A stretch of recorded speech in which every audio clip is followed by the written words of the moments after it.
Hi everyone and welcome to the webinar Serving Extraordinary Hospitality.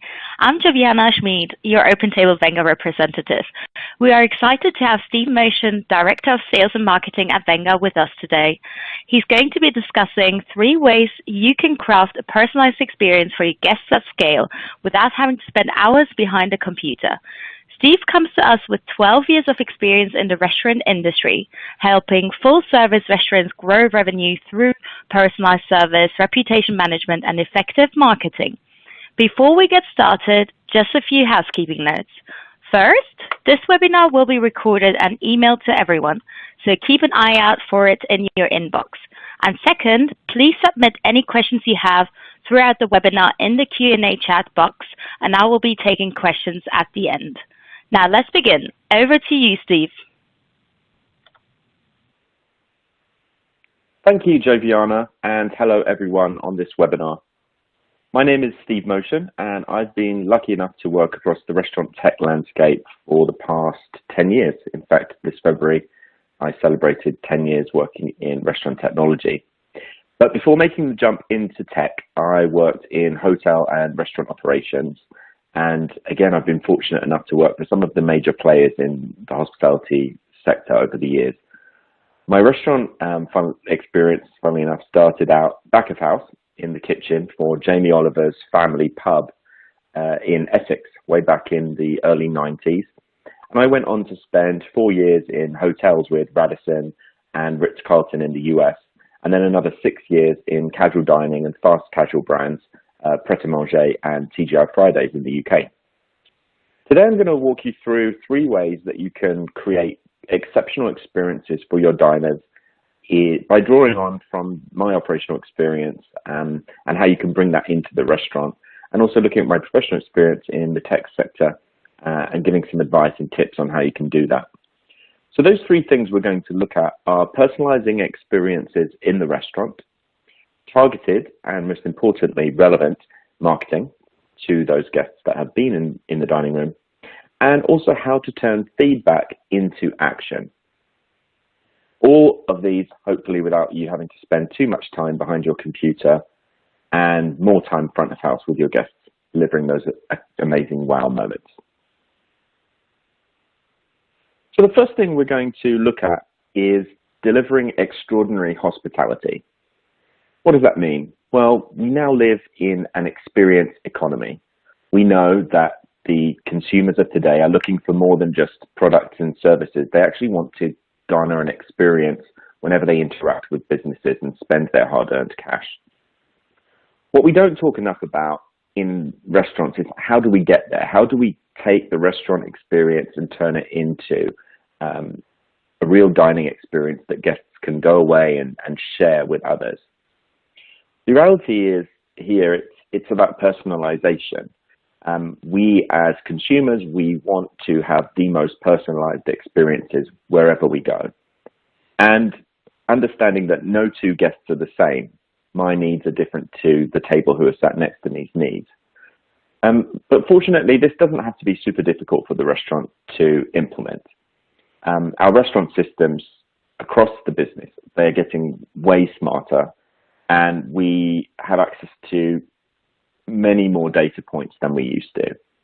And what we need to do is just make those data points actionable and put them in the hands of the team members who are interacting with our customers. Obviously, by doing this, this is going to help you scale personalization. So the key is to build processes that you can scale, not just to recognize those 1 or 2 guests that you see coming in on your busy shifts, your Friday or Saturday night, but actually replicate that to the majority of your guests that come into your business, whether that's their first or maybe their second visit, but allow your team to be able to deliver those wow moments. We also want to come up with ways of automating some of the tasks and the intel that you gather from your guests by coming up with processes that can be centrally kept and then allow you to bring that information together in one place, surfacing it in the way of pre-shift reports or surfacing it in the reservation system. So today I'm going to share some of my tried and true methods for creating these more personalized experiences throughout your guest's entire journey. We'll also explore what extraordinary hospitality looks like in practice, using some examples from restaurants that we currently work with who've mastered this idea, and look to some industry leaders for advice and tips. There are many of us on this webinar who are members of loyalty programs. Our wallets are literally full. I mean, I know mine is, with Tesco Club Card, Nectar, Avios, or my morning coffee shop stamp card that I've got. But how many of us are so blown away by these loyalty schemes that we are members of that we then go on to tell our friends and family about? Well, I conducted a poll of restaurant operators on another webinar that I delivered a while back, and 65% of the attendees said the loyalty cards that they were a part of weren't really worth raving about or telling other people about. And I have to say, as a bit of a smartphone geek, I get excited when brands I love launch a new loyalty, digital loyalty program. But I rarely go on to tell people how great those apps are or how great those program benefits are. Quite frankly, because most of them are just okay. I do have to admit, though, I do use the Starbucks one, and that is super useful. And I know that they send me push notifications that drive me to go into their stores and buy more of their coffees. As consumers, though, we no longer just want the points, the most points. That's a nice to have, but we actually want recognition, something that lights that dopamine into our brains that gives us that real kick and feels good. And I've got a recent example of this, actually. I was traveling on a transatlantic flight. Actually, I was with Virgin Atlantic, and I was traveling between London and the US. And I used to travel quite frequently between the UK and the US. So I had status on Virgin Atlantic, had their membership program. And even though I was flying economy, I was greeted by name as I got on board, and the cabin crew mentioned my loyalty status being gold. And I think they must be using a CRM tool to obviously have this information to hand. But I felt like the technology didn't get in the way of the interaction that I had with the flight attendant, the cabin crew that was serving me. They offered to relocate me and upgrade my seat, because I was in right at the back, probably in a middle seat. And they said, oh, you know, we've got another seat available. I think it was in premium economy. And they said to me, the flight attendant, we've got a note that you really like to have a lot of water during the flight. Let me get you a big bottle of water to keep with you. And I'm going to go and grab you a pillow from first class. So if you wanted to put the armrests up of these two seats and lie down, then you're going to have a nice pillow to be comfortable. And I actually felt really appreciated as a customer.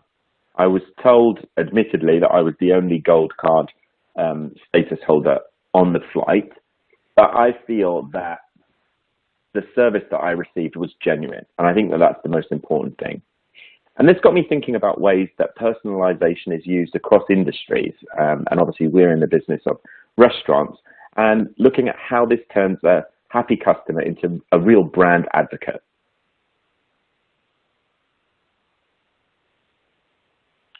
So talking of brand advocacy, did you know that 75% of diners said they would be more likely to attend restaurants that recognize them by name or recommend options based on their past preferences and purchases?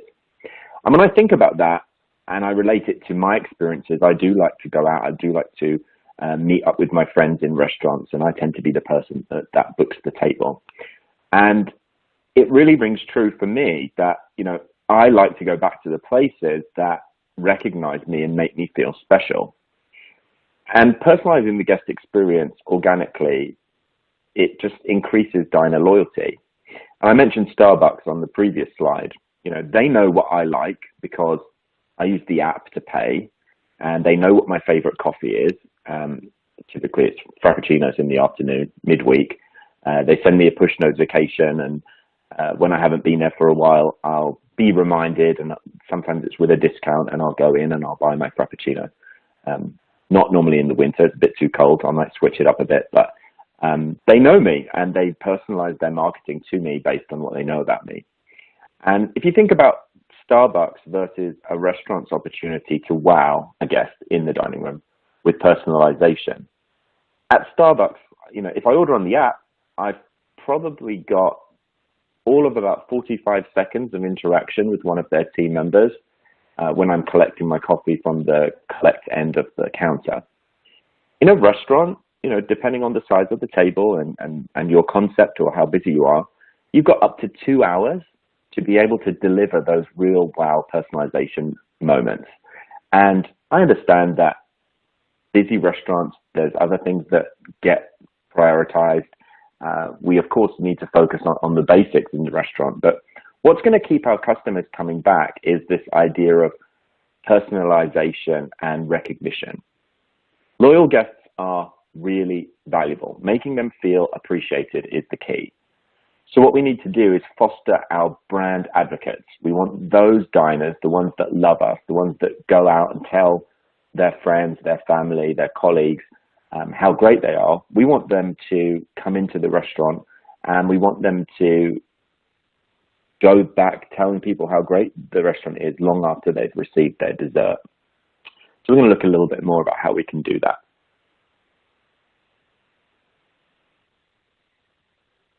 So how can we actually put that into practice? Personalization can be fairly difficult to comprehend at scale, but there are tools built to support making it work for your restaurant. So here's what you're going to need. You need to know each and every guest by gathering as much intel, little bits of notes, guest codes, gathering them as much as you can. So you can do this manually as it stands today. You can set up a process internally for your waiters to maybe print out an extra check when they close off a table of 4 and they've spent over £600. And I actually used to do this process when I used to work in restaurants many years ago. The process that we implemented was you would spike that bill, and it was up to the person on the reception desk to then update the reservation system with those tags and those notes.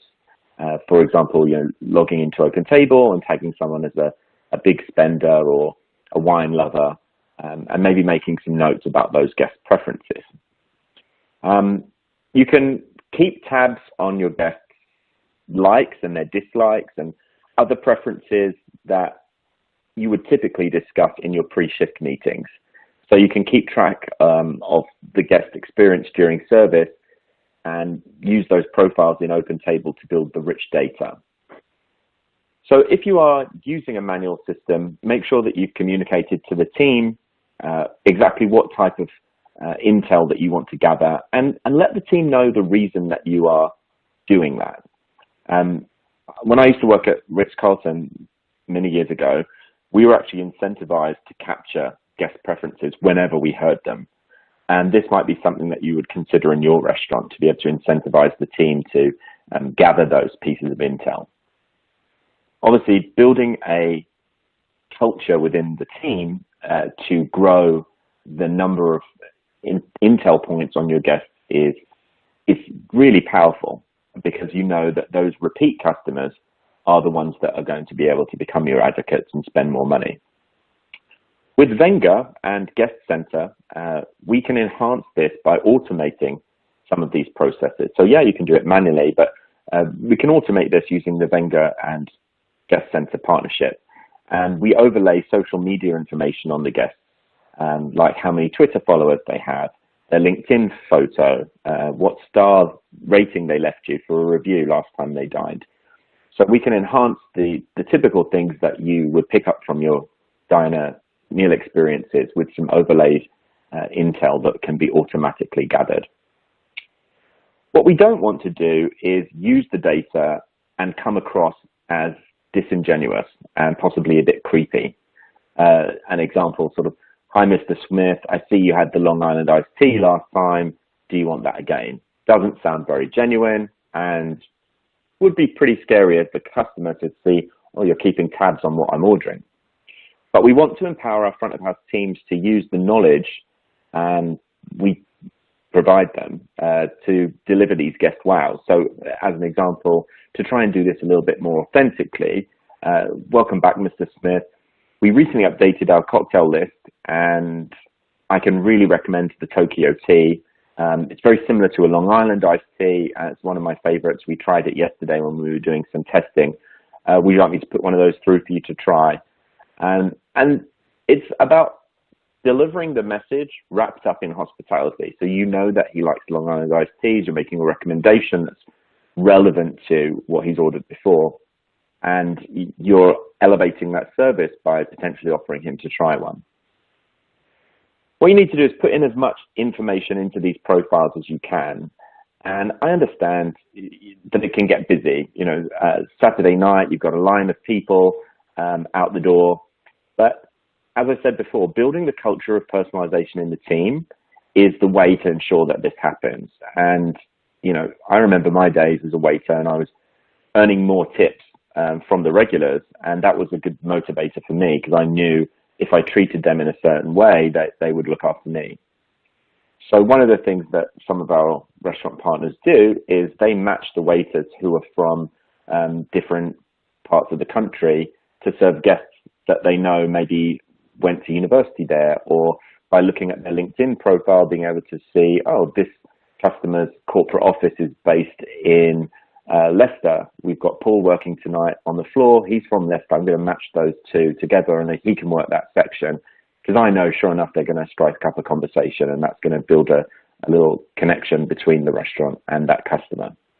Another thing you can do is seek guests with a large number of social media followers on tables that are really well lit, for example, because you know that those food images that they're going to be taking and, you know, hovering their smartphones above the table, they're going to be pushed out there as images promoting your restaurant for free. So do what you can to make sure that those images look as great as possible. Tell the kitchen that table 6 that just sat down had a huge social media following. Maybe the chef will send out a complimentary appetizer or a little something as a taster for that customer to really give them that wow moment from the beginning. You can take the preferences and you can customize the experience. So a classic example, super easy to do, if a customer really likes a booth table or a quiet table or a table near a plug point because they've got a laptop and they need to carry on with their work whilst they're sitting down and dining with you. These are really simple things that you can do. And if you are making notes of that in the system next time that they dine, you know that you can deliver those unexpected customized experiences. Ultimately, we want to allow the guests to go online and leave you a 5-star review, saying how amazing the service was and how the team member that was looking after them really was genuine and made them feel special. Their dopamine was, you know, ramped up, and ultimately that online review will allow you to drive new guests in the door based on your brand advocates who are posting online. So let's look at a real example of a restaurant group that is doing this and some of the outputs that they've seen by implementing processes like this.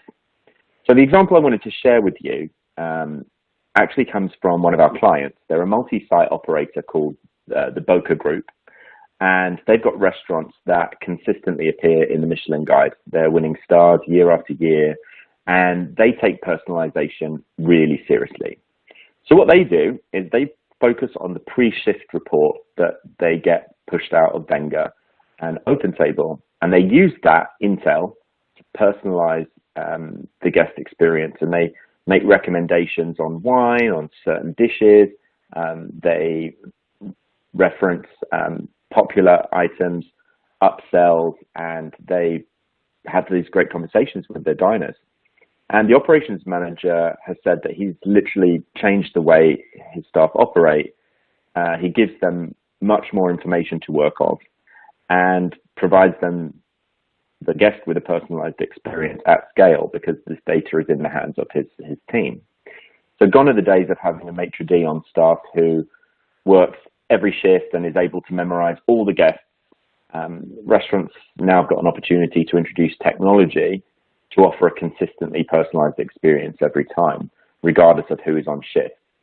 And this makes me think of when I was working in a restaurant in London. I actually witnessed this firsthand.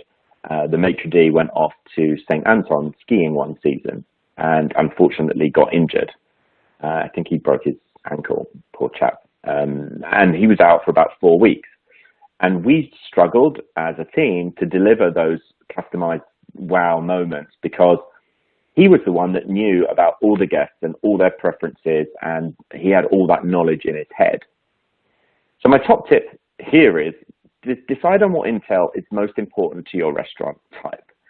4 or 5 key data points, no more than that because it gets a bit undigestible, and build a manual or an automated process to support capturing that data. And your team will embrace it because they'll start to see the benefit themselves, whether that's more tips or seeing repeat guests coming in, seeing those 5-star reviews being put on websites, the review websites that guests go on, and hopefully seeing their names mentioned in there with all of that great pieces of feedback.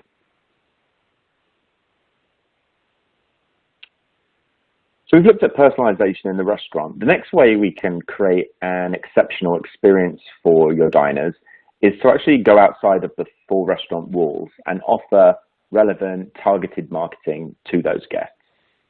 Now, many restaurants, and you listening might be one of them, use blanket email marketing and being able to have an email database and send out one message to everyone. Quite frankly, this idea of blanket marketing doesn't work in the year 2020. I have personally 3,000 unread messages in my inbox. It's true.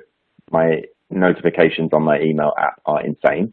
Some people look at it and think, oh, how do you manage with that? But I've got an email account which I use specifically for signing up to marketing and so on. But my inbox is full, and yeah, I'm going to get confirmations of my Amazon orders and my reminders for the dentist. I'm going to skim through and find the things that are important to me. But I only open messages that have relevant subject lines. Restaurants get my attention when they know what dishes I enjoy, how often I dine, what locations I prefer. And as I said before, I'm the one in my group, mainly because I work here at OpenTable, that's responsible for making all of the dinner reservations when I go out with my friends. So I'm actually the perfect candidate to receive email notifications from your restaurants about maybe your private dining room. I always tend to book for groups of 7 or more, for example. So how can you make that marketing more targeted based on what you know about those guests?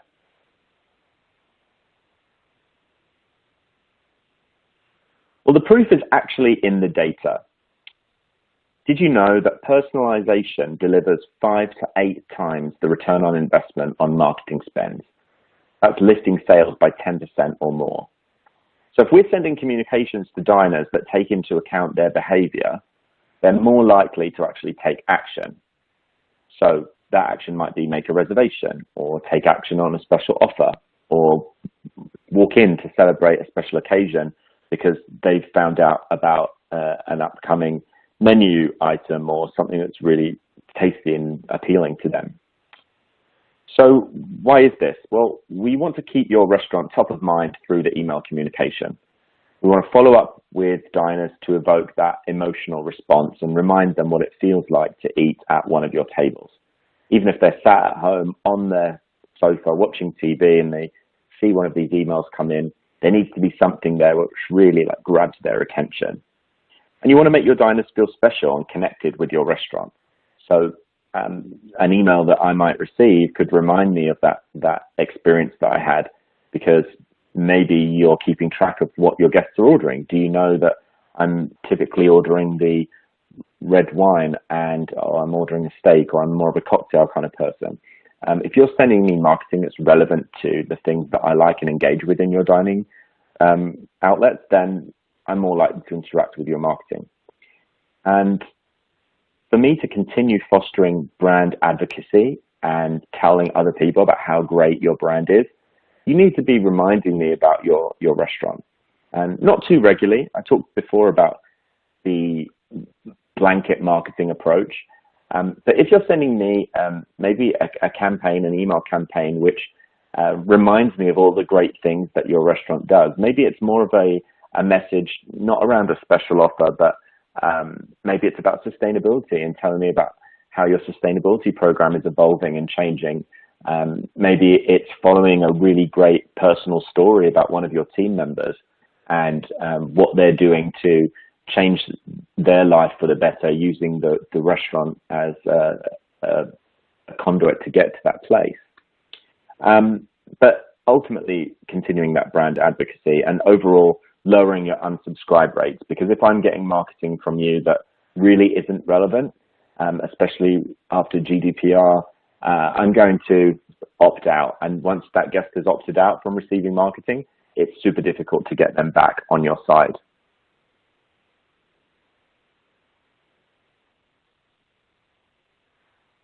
I just noticed we're nearly halfway through the slides, and I just wanted to remind you, like Joviana mentioned, that we are taking questions throughout the webinar. So please feel free to input any questions that you have in the sidebar where the text box is, and we'll be sure to cover those. So moving on, how do we create this kind of marketing? And the first thing to look at is really segmentation. Remember we talked about using those guest tags when we discussed personalization? Well, this is really where all that hard work of gathering the intel pays off. So not only is the intel that you've been gathering great for the front of house team to be able to personalize the experience the next time the diner comes in, or if you're using Wenger, for example, with the point of sale integration, you're able to see what the average check amount is, or how many pounds they spend on wine or drinks. But that intel can be carried through to marketing. So you can start to develop nurture campaigns that really deliver the right message to the right audience at the right time.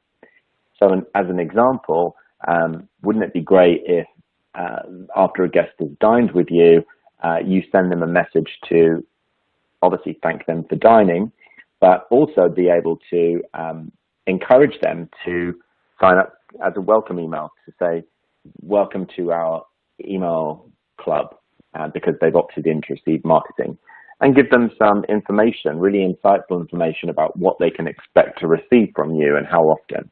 And that can be automated.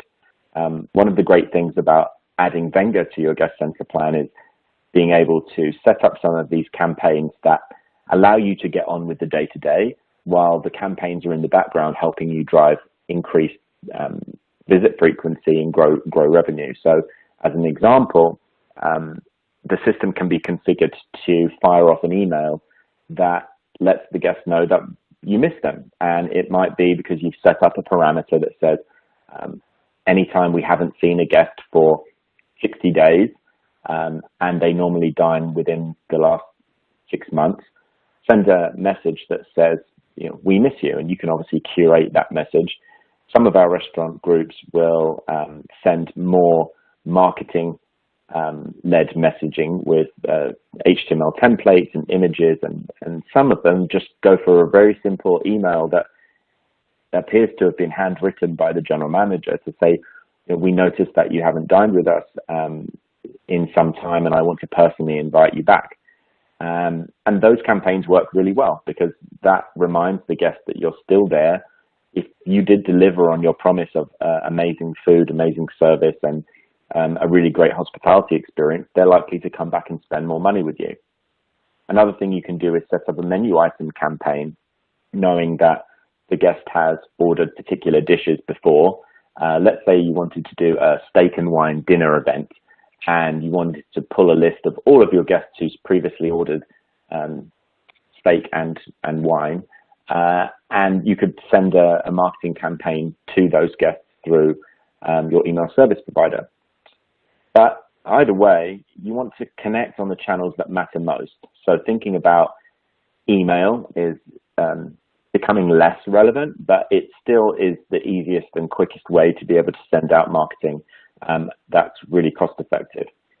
Another thing you might want to consider is using social media marketing. So with the Wenger tool, for example, you can pull a list of guests that fulfill the particular criteria, whether that's party size or big spenders or lapsed customers or by menu item, pull a list of their email addresses and then upload that into Facebook. So you can start to match those email addresses with people's Instagram and Facebook profiles, and you can serve them some content or an image or a message that's really specific to what you know about that customer. And I'll jump back to the example of me being that party booker who books for normally 7 or more guests when I go out with my group of friends. I'm a classic target for you to send me a social media ad promoting that you have a special on the private dining room right now. You know, we are in quite tricky times with the economy right now, and doing what you can to promote relevant messaging to the right audience will be the most rewarding, because guests are being very conscious about where they're deciding to spend their money and for what reason. So you could be really targeted with the marketing messaging. Another thing you might want to consider is using SMS marketing. So being able to pull a list of telephone numbers from your system of the guests that have opted in to receive SMS marketing and use a service to send that out. One thing that I've seen work to grow sales at a operational level, some restaurants will have dedicated people for events and for private dining to grow the sales. And those people will use our tools to be able to pull lists of guests that fulfill certain criteria. So as an example might be, I want to pull a list of all of the guests that dined this time last year and that we tagged attended the car show in London. And you know, because you've already tagged that guest, you've got a great program in place to be able to capture that intel. And because we can plug into your point of sale, you're able to call up those guests based on what they've ordered before and perhaps have a quick conversation with them on the phone or leave them a voicemail that's really personal from the GM, but being able to say, Mr. Motion, we know the car show is coming around. We noticed you haven't made a reservation with us. I remember you dined last year. We have actually got a really great opening in the private dining room on Thursday. I remember that you were enjoying the Scotch flights that we were bringing to your table with you and your guests, and we had that great conversation about the Maserati that you had your eye on that you couldn't quite afford.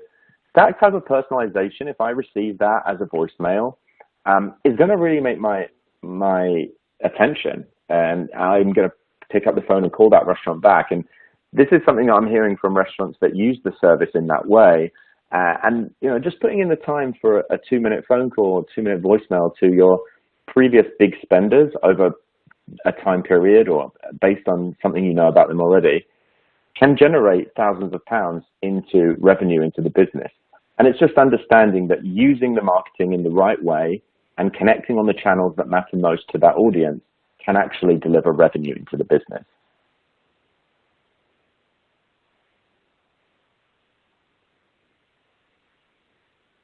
What you can see on your screen now is an example of what I was referring to before, is this idea of blanket marketing or sort of spray and pray marketing that puts out an offer which is the same offer to everyone.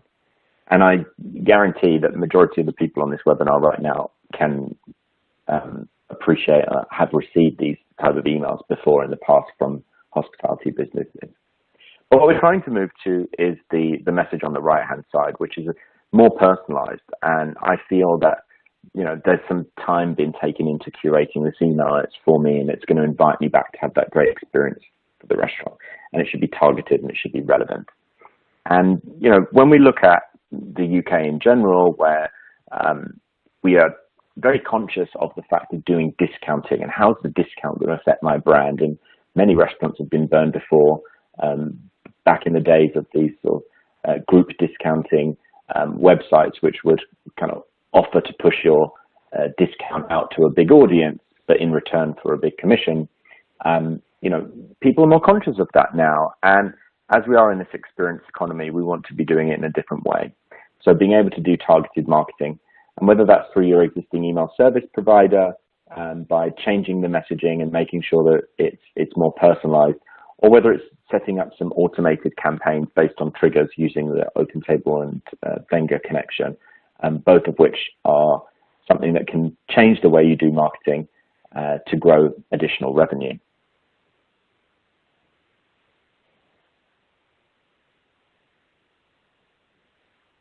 Let's look at a case study of someone who's actually out there doing this.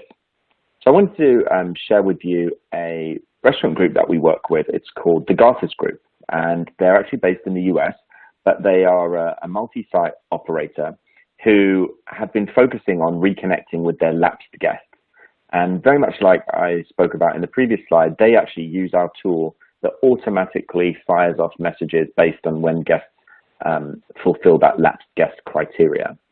And they were able to generate over £200,000 as a return on investment through doing this automated campaign. And as I mentioned, this is just you coming up with a template, setting up a rule, and then carrying on with everyday business. Because these email messages, they'll just fire off in the background whenever a guest fulfills that criteria. And with Wenger, Garces had the ability to track which of those guests came back into the restaurant as a direct result of the campaign that they were sending out, and also what items they were ordering and how much those guests were spending in the restaurant. So when you're looking at your typical marketing campaigns and you're able to see things like the open rate and the click-through rate, what Wenger can do is actually take it to one step further. You can't take your click-through rate to the bank, but what you can do is track how much each guest is spending that comes back as a result of receiving the marketing campaign you sent them. So the ROI, or return on investment, can be configured based on if a guest dines between a certain date, if they dine in a particular restaurant, if you operate more than one restaurant.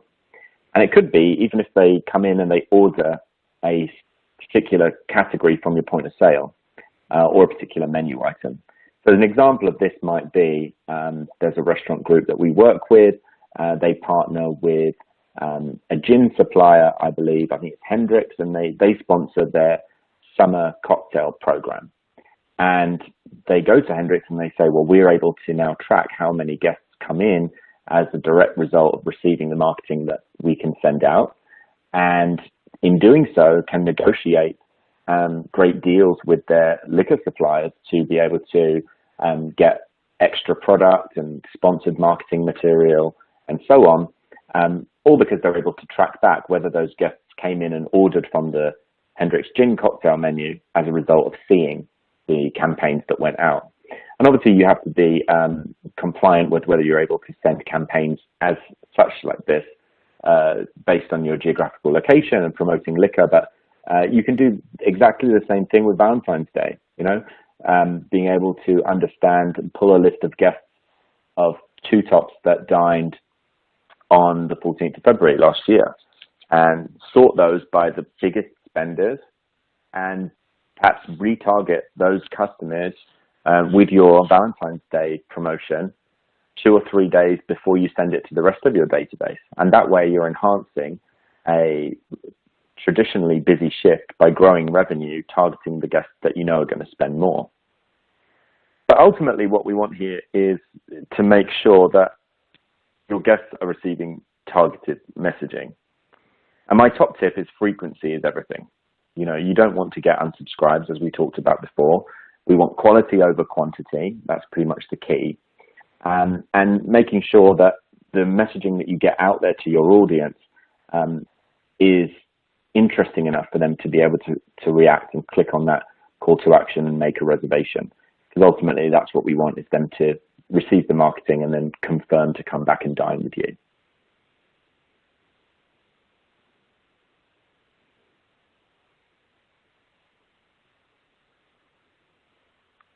Thank you to those who have submitted questions already.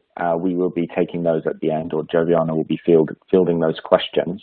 So far, we've covered 2 of the 3 steps that we wanted to talk about today on personalization. The first, we talked about personalization in the dining room, and the second, we talked about personalization through marketing. Now, the third thing I want to look at is how we can turn feedback into an action, and getting our guests to be able to give us feedback and facilitate ways for them to be able to let us know how they feel about the dining experience is really what we want to do here, because if you can get those guests to become brand advocates, then they are going to go out and tell other people, whether that's through the review sites or verbally or telling people that they work with that they loved that dining experience. But how can you take that feedback and actually learn and make small improvements to your business using the feedback that you've been given? So these days, it's not really enough to just pay attention. You know, just seeing that there's some reviews there isn't enough. But you should have a strategy to take action against the feedback that you're getting. That's paramount.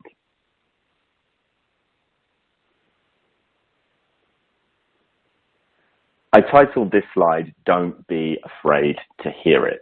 And this really does sit with me as an ex-operator, because I remember as an assistant manager, it was actually my responsibility to look at the reviews online that had been left and to work out some improvements that we could make within the business, and to report that information to the kitchen and report it out to the general manager and the area manager.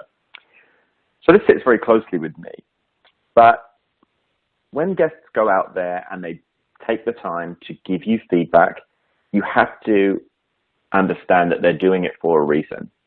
And don't get me wrong, I know that there are some review sites out there that don't have verified diners, and guests can leave you feedback even if they haven't dined in the restaurant, whether that's competitors around the corner who are doing unethical things, or whether that's disgruntled employees.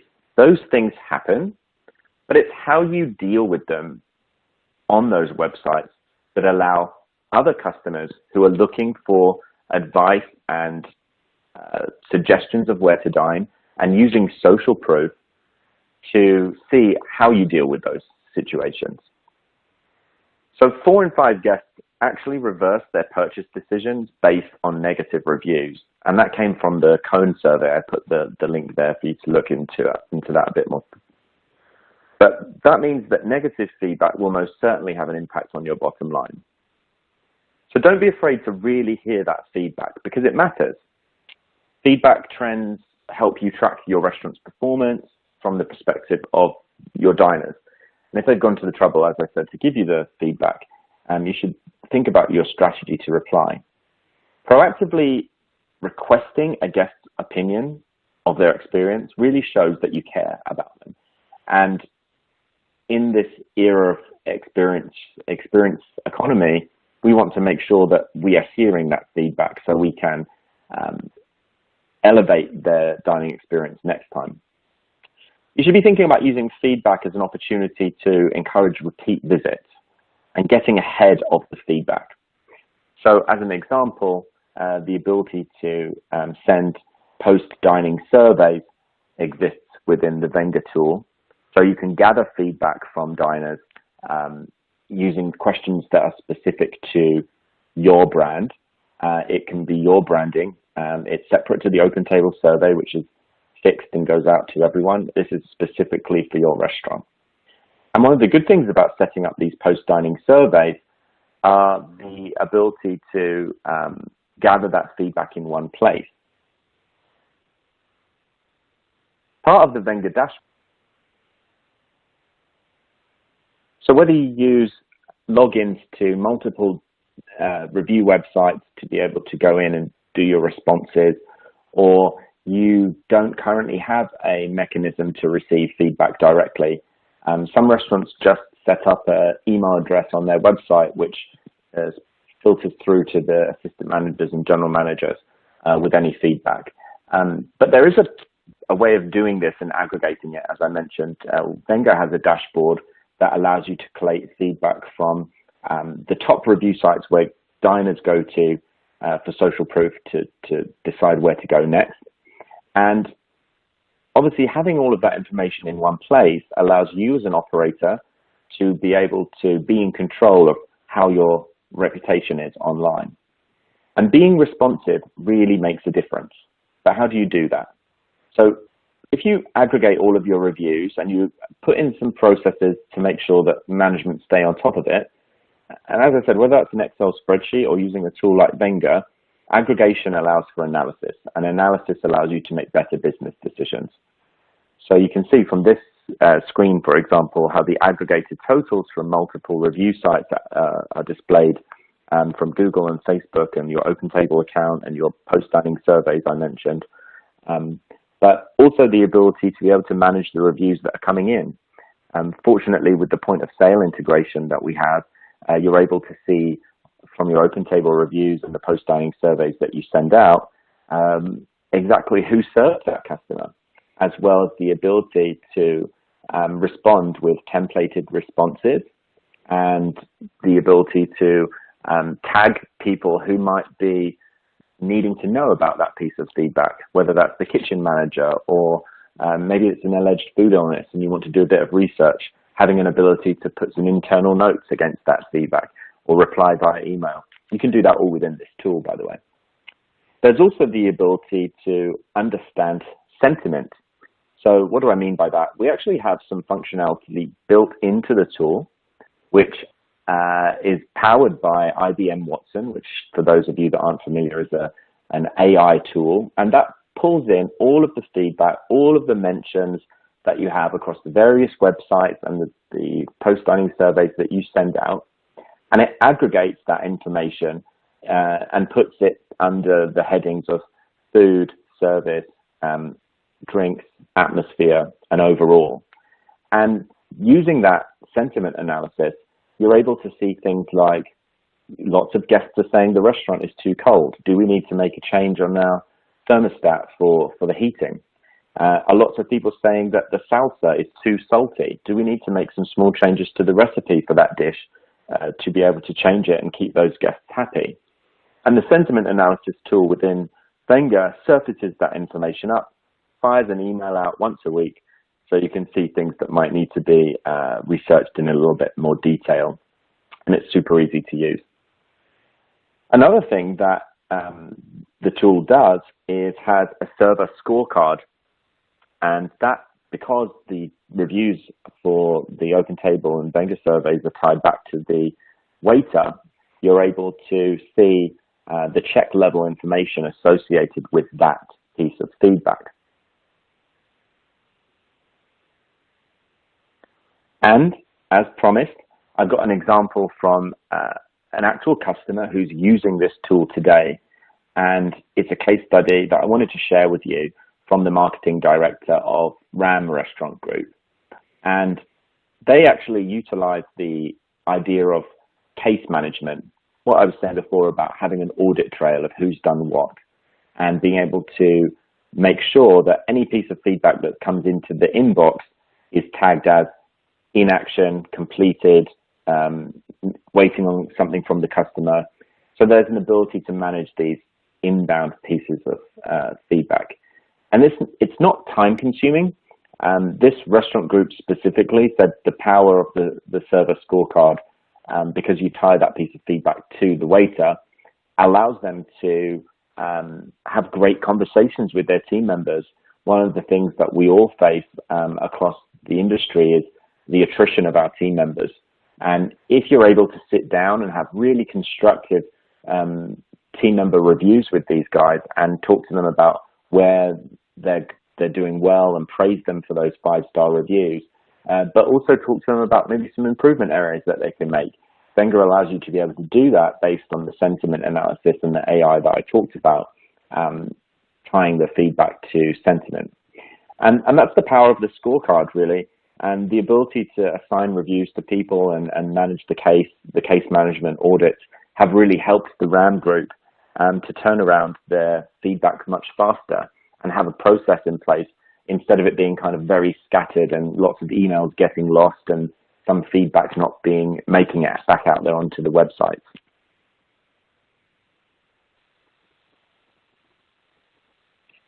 Which brings me finally to this recap slide. We've talked about the 3 areas that I believe restaurants can enhanced personalization and the experience that they deliver to their guests in the dining room. We looked at providing unique and memorable experiences and how you can log preferences and absorb as much information and intel about your guests as possible to really customize their experience from the house using that data. We looked at how to get personal with targeted marketing and using the channel of email marketing, social media marketing to be able to personalize messages so that it really resonates with the recipient, and talking to them in a language that they understand so that they can come back and spend more time and more money in your restaurants as they feel special and they feel that it's a connection outside of the restaurant four walls. And we also looked at using feedback to improve the experience at the restaurant, and not only embracing online reviews, but actually ensuring you use the information that's provided to you to be able to make those small changes in the restaurant and listen to what your guests have to say, because it's them offering information that can help you change your business. So technology across restaurants is changing and it's evolving. And I think back to last year when I attended one of the restaurant trade shows, looking at all of the robotics that restaurants can be using back of house. Who'd have thought that we'd have robots potentially flipping burgers and assisting on the line in the kitchen? But with current financial instability in some restaurants, it's not always about the most expensive innovations that can be implemented. It's a very competitive marketplace and restaurants do need to stay current. So if you want your guests returning to you, you need to recognize your guests individually, even if it's only their first visit or their second visit. So using tools like I've talked about today, whether that's manual, printing extra checks and writing on them and logging preferences, or using an add-on like Wenger to support you personalizing your guest experience, these type of businesses are the ones that are going to succeed. We are in the era of personalization, and researching diners, intel and their preferences has really become standard practice. If restaurant groups, fast casual restaurant brands like McDonald's, for example, they're personalizing their menus and their in-app messaging specifically to their customers because they know how their customers interact with them through that digital interface. And they're also adapting their marketing based on the spend and the items that guests are purchasing. So if big brands in the fast casual sector are doing this, then full service restaurants need to be thinking about how they too can be serving their guests in this way, from an in-dining room experience, from a marketing experience, and utilizing the feedback. So that's it from me. I want to say goodbye and hand over to Joviana, who's been taking your questions, and she's ready to respond back to you. And I want to thank you for your time. If anyone wants to reach out to me, feel free to look me up on social channels. But over to you, Joviana. Thanks, Steve. That was great. Now, time for Q&A, and I can see some questions here that have actually come through. One of them would be, how do you determine the best time to send a Lapse guest campaign? Good question. Ideally, you would use data, aggregating your data by dining days, looking at who your guests are, when was the last time they dined with you, and then you want to see the time between their first and last visit. This is the most important thing. You can experiment with this. You can take a segment of your database and run a test to see if they become Lapse guests after 3 months. Then see if that is the right time frame for your restaurant. Measure it and test again to work out the best time. Okay, I can see another question here. How frequently should you communicate to guests with marketing? This is a really good question. If you don't have anything valuable to say, don't say it just because you have a quota of sending out 2 emails per month. I see this from a lot of groups. Sometimes they don't send out any personalized messaging. Sometimes it's just like, hey, it's summer, come dine with us. 1 or 2 touch points a month is good, as well as special occasion emails or event campaigns. If you are running a special event and it's relevant to the guest, then include those diners in the email segment, not necessarily the messaging. Other examples of emails include new menu launches, additions to the menu or wine menu. Here's another question. What questions are must-haves in post-dining surveys? The reason why restaurants send out these surveys is so they can aggregate the responses. It's important to think about those questions in advance. I think being able to break them down into different areas within the business is very important. For example, how was the service? How was the food? How was the environment? Also, though asking questions that are relevant to that restaurant. Don't send generic questions across your whole group if your restaurant has a particular feature you want to get feedback on. Another one is customize the survey questions per location, but have key themes through the whole group that you're able to analyze. The fewer questions you ask, the better the conversion is going to be, because guests may lose interest and not complete the survey. So it's key to prioritize the essential questions. Okay, one last question. How do you actually access Wenger? If you are not a current Wenger customer but are using OpenTable, you can sign up for Wenger by navigating to Wenger in the left-hand navigation in the OpenTable platform. If you are a current Wenger customer, you can go to dashboard.getwenger.com. If you are not an existing Wenger or OpenTable customer, we can follow up via email after this webinar with some information to learn more and set up a demo with myself. Okay, that is about all the time we have for today. Thanks to all of the other questions that have come in. We will do our best to follow up with answers where we can. Thank you, Steve, for all this great information, and thank you to everyone else for joining us. Look out for the recording in your inbox.